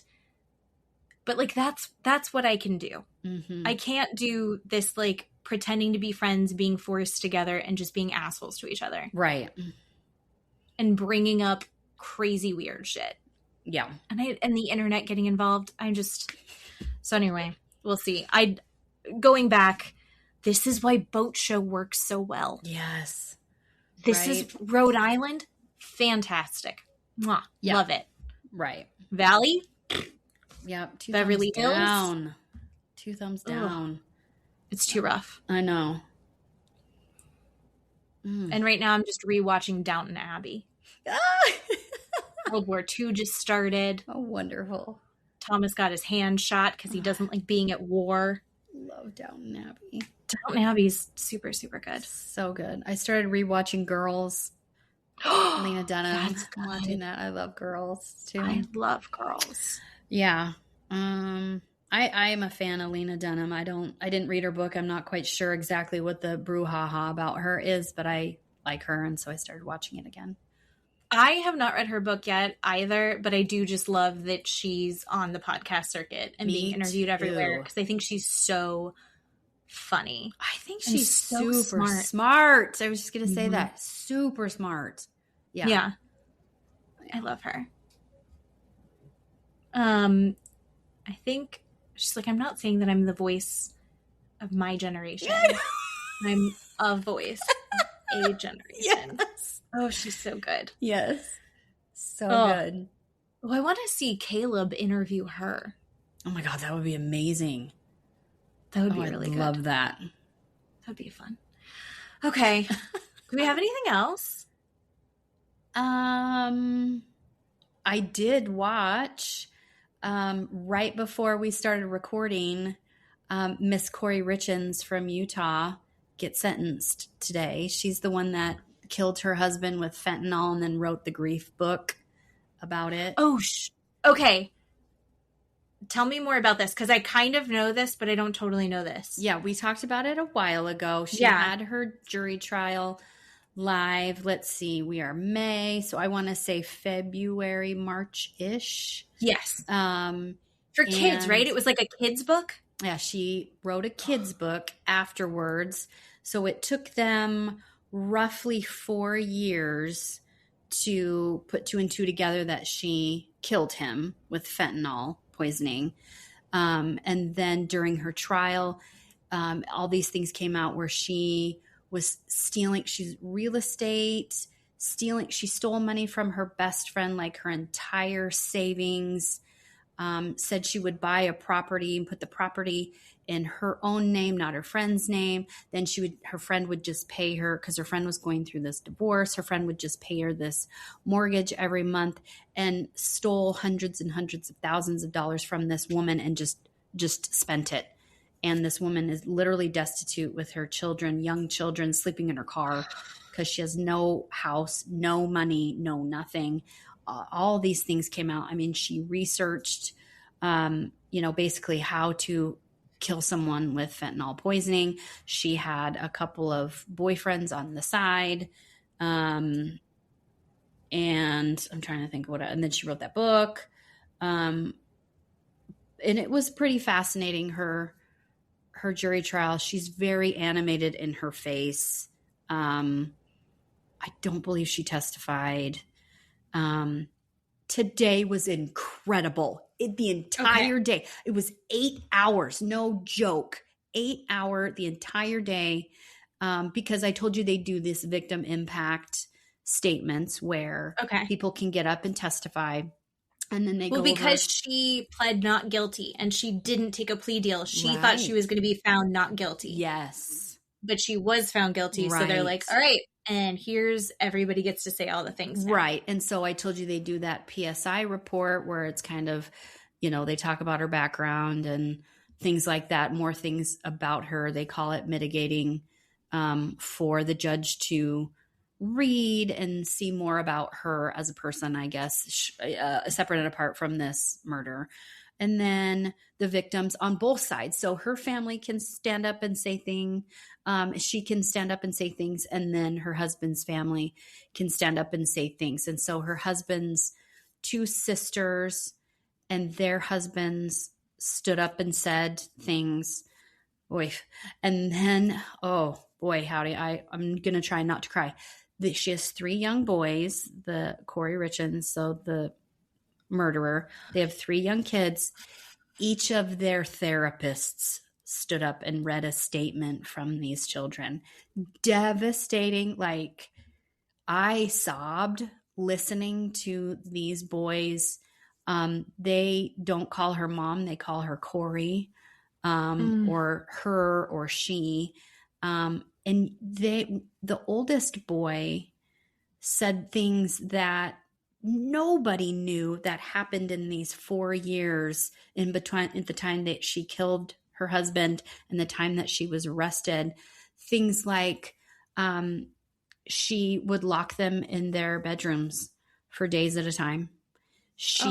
They had animals. So they had kittens, they had bunnies, they had chickens, they had goats at their home. She killed them all.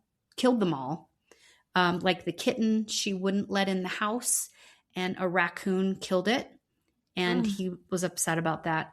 The chickens and the goats, she starved to death, wouldn't feed them. So the kids all found all these animals dead. The bunnies, they froze to death because she refused to put the heater in the garage. This is their impact statement. He's like, this is what you put me through after you murdered my father. Like, literally, this therapist is reading. I mean, it was incredible. And she is making these asshole faces at these therapists because she's at the podium, like say I am, and say the books behind me, the book and the cat picture are her. So you can see her looking at the therapist while she's reading, and she's rolling her eyes and going, opening her mouth and leaning forward and shaking her head no, and then whispering to her attorneys while her children are making these statements. Fucking incredible. And then this bitch gets up there and talks for like 40 minutes. I've been doing this a long time, people, in my history of watching these jury trials, either on YouTube or physically in my job, I have never seen what she did. She got up there for 40 minutes and read what she wrote, what she called a letter to her children. But everything was this passive aggressive attack at her children and at the people that are taking care of her children. So her husband's sister has custody of the boys. And so the aunt and uncle are raising these children. And even in one of the boys' letters, he says, I've never known what a safe and loving home felt like before I went to live with Aunt Katie. I've never felt safe. I've never felt okay until I went and lived with Aunt Katie. Oh my God. And then in this letter that she reads, this woman never takes responsibility, never addresses her husband's family like, I'm sorry. I took your son away from you. Never once apologizes. She doubles down and says, she's still saying she's innocent. Yeah. She doubles down and says, 8 strangers, from the street are allowed to come in and in less than 3 hours find me guilty of something they don't know anything about. And I'm just like, what the fuck? She reads this letter and says things like, when people around you are telling you things that aren't true, you need to know the truth, and that what these people are telling you are lies. Your whole life is a lie. Unbelievable. She said, I will never stop trying to get to you. I will call you every day. I will get out of here and I will show up on your doorstep. I'm not joking. And the irony behind what I just said was, before they started any impact statements, the state argued to have a protection order, a no contact order for life with her children forever. Forever. They argued to say she needs to never be able to speak to her kids again, ever. And I think I was in and out of listening because I was actually working this time, but I was in and out of listening. And I think the judge denied that and did not put in a protection order for the rest of her life with her children. So it is ironic. She read in her statement, I will call you every day. I will show up. I will be there. You will never get rid of me. I am your mother. And that is frightening. That's fucking terrifying. It is frightening. I mean, this was the energy she was giving off was, I will never leave you alone. I will always be your mother and I will always come for you. And it is shocking for her to say that. She had no empathy. She had no sympathy. She had nothing saying like, I'm sorry, you will never have your dad be in your wedding or see that your wife have kids or graduate college. Nothing. She never said. Unbelievable. Anyway, spoiler alert, the judge gave her life in prison without parole, which is what she should have gotten. And he even said, you are a dangerous person. Even if parole let you out, I gave you 25 years, probably in 30 years, you'd go up for parole. At that age, you'd be 66 by then. You'd still be dangerous. Like, it was really incredible. His sentencing was really... she's in like her early 30s? Yeah. Yes. Oh. Her kids are little, like 10 and under. Oh, no. Little kids, which is even So they were tiny when she murdered her husband. Yes. And they were all there in the house. They were upstairs asleep. And even the older one says, I remember the night that you murdered my father because I was asleep and you came in the room and woke me up and yelled at me and did all these horrible things to them. Right. And then lied about my dad and all this stuff. And it was very eye-opening, right? The extent, like more things you got to learn. Because, as the public, like I said, we don't get to see this PSI report that they do. That's all sealed. Nobody gets to read that except the attorneys and the judge. But we didn't know that she was basically emotionally abusing these children, right, for 4 years, and not taking care of them and blaming them for everything. And she did a lot of this fake cry stuff where I'm talking like this, but there's no tears and you're not crying. But she would do things like that while she was speaking. It was incredible to watch. The gall of this woman is insane. And then after that, after he sentences to her, he says to the attorneys, is there anything else we need to take up, counsel? I've pronounced sentence. We're going to end the recording. Her attorneys stand up and say, Judge, we're going to file a motion for a new trial. We want a date for that. And here's the thing with this, people that you don't know because you don't do what I do, but the attorney can't just orally move the court to do that. You are not allowed, even granted a new trial, unless you can prove that there's new evidence that you didn't know during the first trial, or that there is evidence that was not presented, right, that needs to be presented, that's in your client's favor. Usually that stuff doesn't happen for months down the road because, like I said, they find this new evidence or they go over the evidence that was allowed to be presented in front of the jury and say, hey, this wasn't allowed. We want a new trial because of this. They have to show that judge that. But she just orally stood up and said, we want a new date. And he goes, no, put in your paperwork for that, because he knows there's a way of doing these things. And I was just flabbergasted that they did that. Unbelievable. They're like, we're going to appeal this anyway. We want a new trial date. He's like, no. This isn't the same lady, but it reminds me of, and I'm familiar with it more because of the fact that, one, I know that we've talked about it, and two, there's a lady that does reenactments of it that are really funny on TikTok. The lady that was like, she was her own lawyer, and she had like blonde hair. And I want to say it was in like Colorado or Utah or something, but she was like really snippy with you told me about it. And she was really snippy with the judge. Okay. And the judge is like, okay, this is how this works. You can't do it that way. And then I think she had killed her husband. And then she also kept talking to his like new girlfriend or new wife and had her on the stand and then was asking her questions that had nothing to do with the case. But it sounds like that. I vaguely remember that. Yeah. I can't remember who it is. I can't remember what her name is. I can't remember what her name is, but I vaguely remember having this discussion about her. But this woman there's something wrong with her. I mean, yes, she killed her husband. Yeah, that on its face, there's something wrong with her. I feel like this is happening over and over and over again. And I don't know if it's a new thing or it's 100% just that I understand that it's happening more and more and it's more accessible. Sure. But these people, because it's happening with men too. Yeah. Where like we're seeing these cases where they plead not guilty, so it's going to trial, and they are so confident, but they are also very clearly guilty. Yes. And they think that everyone's an idiot. Yes.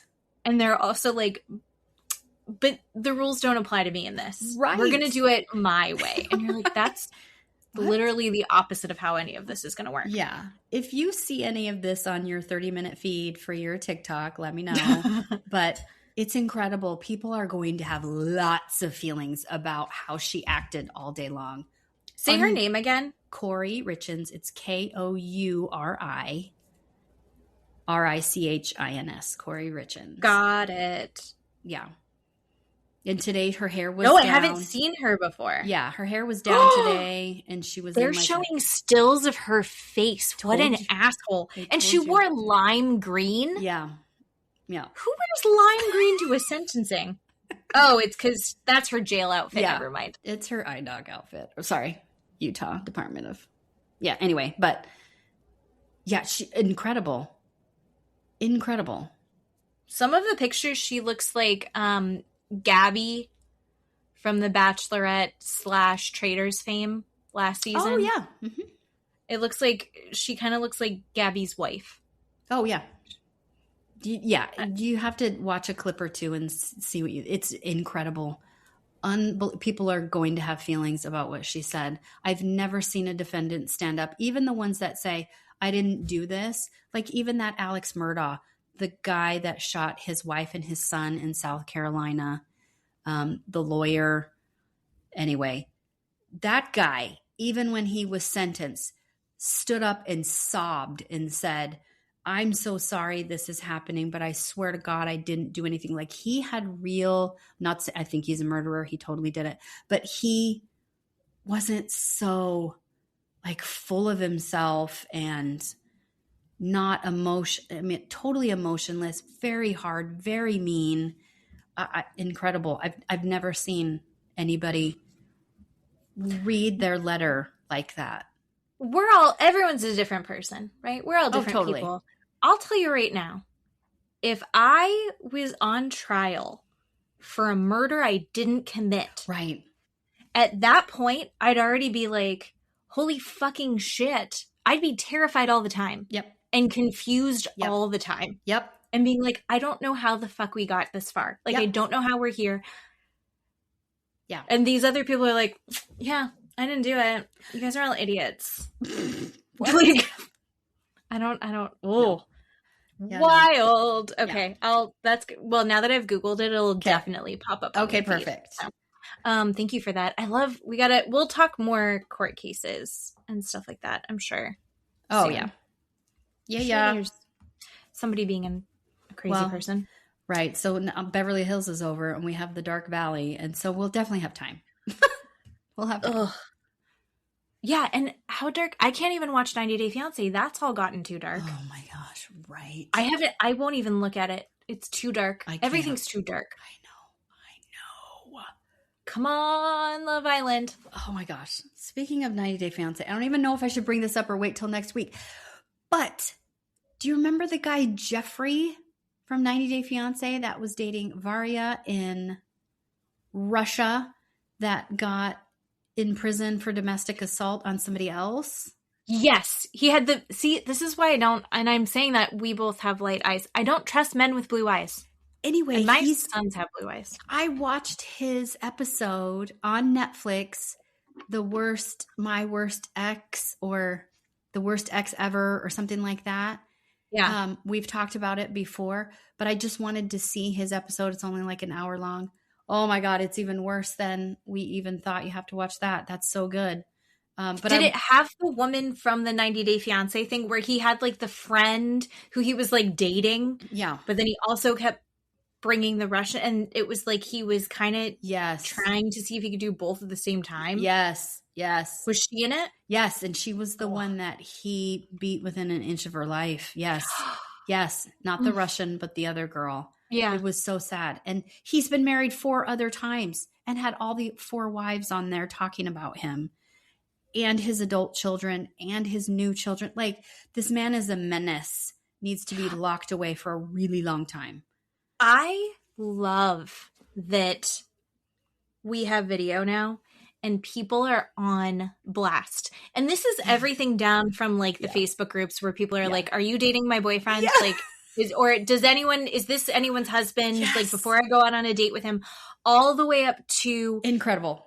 These like people who, there's this woman that I'm following on TikTok who her husband was very violent with her and abusive to her. And he's got all of these, like, he had other girlfriends. He was cheating on her left and right. One of them is like a real estate agent who was then making videos about her. And she's like, come at me, bitch. And she's like got video after video after video talking about everything about leaving him. And then she's also in real time responding to her ex-husband's current girlfriend. She's like, I have a restraining order against him. Here's all the pictures. Here's the video of him coming after me. It's wild. All of this stuff. And I love that we can see it. Like, it's so much harder to hide any of these things now. And it's like, there are so many like warnings. Like, it's a network of people warning each other about people. Yes. I think it's fantastic and amazing. And I'm glad that it exists. I'm glad it exists too. Unbelievable. So good. Yeah. And then the other side of it is if you're watching all of this, it's like, oh, none of this is in my life. I love that I'm not in these kinds of relationships. Right. And then it's like, I am on divorce TikTok. I love, oh God, what is her name? I know I've said it before. Arizona law attorney. Oh, yes. I know who she is. She's always got a different wig. Yes. Oh God, I'm sorry. Tori? No. I don't know her name. I do know her name. I just can't think of it right now, but I love her. I love watching people talking about their divorces. I love people talking about their, like, how they're getting out of marriages and how difficult co-parenting is. Mm-hmm. And that's a problem that I don't have, but I'm so into it. And then, like, Matt was like, I hate that you're watching it. And I was like, no, it just makes me really appreciate, like, what we have. Because now, isn't this so nice? Right. But also, here's the other thing that I love. I love women checking out. This is my new favorite strategy. I think we've talked about it before. Yeah. Is, like, women who are like, I'm going to be the weekend dad. Yes. You want 50-50 custody? You got it. You actually have to take it. Oh, you're going to try and get full custody? I will give it to you, babe. Yep. You want me to pay child support and you get full custody? You got it. Yep. Turning all of that on its head. I love it. I want to see more of that energy from the women in the Valley. Oh my God. Yeah. That's what I want to see. Yeah. But anyway, okay. Mm-hmm. Until next week. Thanks for doing a podcast with me. I love you. I love you too. And thank you everyone for listening to us. Thank you. See you next time. Bye-bye. Bye. Next time.